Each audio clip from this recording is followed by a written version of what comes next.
নমস্কার বন্ধুরা, মায়ের রান্নাঘরে আজকের রেসিপি কচুরলতি দিয়ে চিংড়ি মাছ। তো চলুন, কচুরলতি দিয়ে চিংড়ি মাছ করতে গিয়ে আমাদের কী কী উপকরণ লাগবে আমরা দেখে নিই। প্রথমেই কচুরলতি, আমি কচুরলতি এখানে 500 গ্রাম কচুরলতি নিয়েছি, তার সাথে চিংড়ি মাছ নিয়েছি, রসুন, একটা গোটা রসুন আমি থেতো করে নিয়েছি, পেঁয়াজ একটু মোটা করে কুচিয়ে নিয়েছি, এখানে আমি বড় সাইজের 2টো পেঁয়াজ নিয়েছি, আর যেটা লাগবে সেটা হচ্ছে শুকনো লঙ্কা বেটে নিয়েছি, নুন হলুদ পরিমাণ মতন আর সর্ষের তেল দিয়ে আজকের এই রেসিপিটা হবে। তাহলে প্রথমেই আমি এটাকে কচুরলতিটাকে ম্যারিনেট করে নেব। তো চলুন দেখে নিন। আমি প্রথমেই কিছুটা সর্ষের তেল দিচ্ছি, এই 2 টেবিল চামচ পর্যন্ত সর্ষের তেল দিলাম। এর মধ্যে আমি পরিমাণ মতন, আমি আগেই কচুরলতিটাকে অল্প করে সিদ্ধ করে রেখেছিলাম, সিদ্ধ করতে গিয়ে আমি অল্প সামান্য পরিমাণে একটু লবণ দিয়েছিলাম, তাই এখানে লবণের পরিমাণটা একটু কমিয়ে দিলাম। হলুদ দিলাম,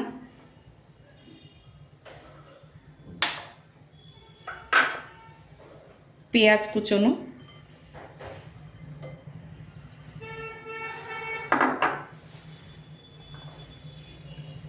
ঝালটা আপনারা আপনাদের পরিমাণ মতন দেবেন, যে যেরকম ঝাল খান স্বাদ অনুসারে দেবেন। আমি এখানে 2 টেবিল চামচ পর্যন্ত দিলাম। রসুনটা আমি এখন দেব না, রসুনটা আমি তেলে দেব, অল্প করে তেল দিয়ে তখন আমি রসুনটা ফোড়নে দেব। এবার এটাকে ভালো করে মেখে নেব।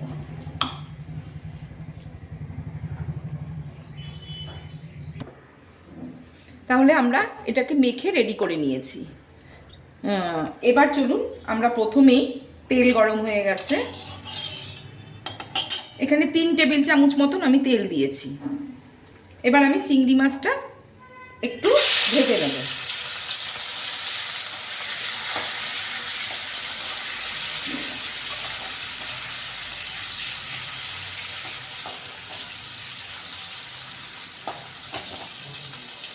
চিংড়ি মাছের সাথে সাথে আমি এখানে যে রসুনটা থেতো করে রেখেছি, আমি রসুনটাও এর মধ্যে দিয়ে দেব।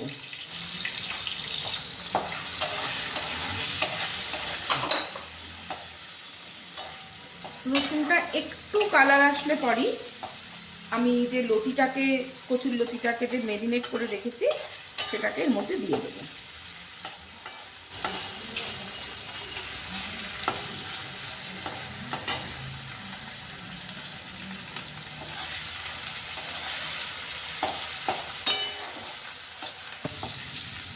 এখন আমার দেখুন একটু কালার চলে এসছে। এবার আমি ম্যারিনেট করা কচুরলতিটা এর মধ্যে দিয়ে দেবো।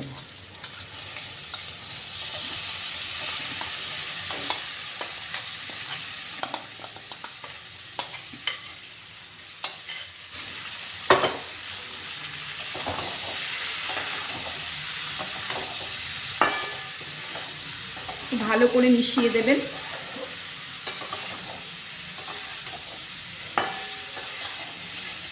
খুব তাড়াতাড়ি এই কচুরলতিটা তৈরি হয়ে যায়, এর জন্য বেশিক্ষণ সময় লাগে না এবং খেতে হয় প্রচুর সুস্বাদু।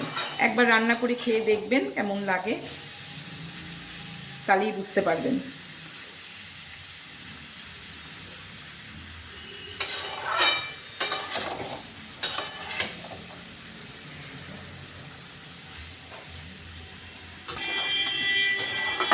একটু যখনই মাখো একটু হবে, তখন অল্প করে সামান্য জল এর মধ্যে দেবেন, অ্যাড করবেন,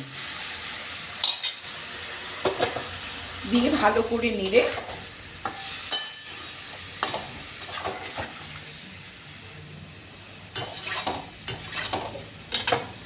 এবার এটাকে ঢাকা দিয়ে 10 থেকে 15 মিনিট রেখে দেবেন। 15 মিনিট আমাদের হয়ে গেছে, তাহলে এবার আমরা তুলে দেখছি কি অবস্থা। এটা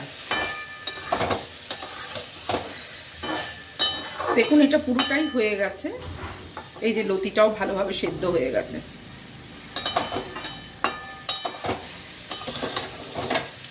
তেল ছেড়ে দিয়েছে, তার মানে এটা এখন পুরো রেডি। তাহলে চলুন এখন এটাকে সার্ভ করে আপনাদেরকে আমি দেখাচ্ছি কিভাবে। তাহলে তাহলে আমাদের কচুর লতি দিয়ে চিংড়ি মাছের রেসিপি তৈরি হয়ে গেল। এটা গরম গরম ভাত দিয়ে আপনারা খেয়ে দেখবেন কেমন লাগে। ভালো লাগলে কমেন্ট করবেন, শেয়ার করবেন, লাইক করবেন। নমস্কার।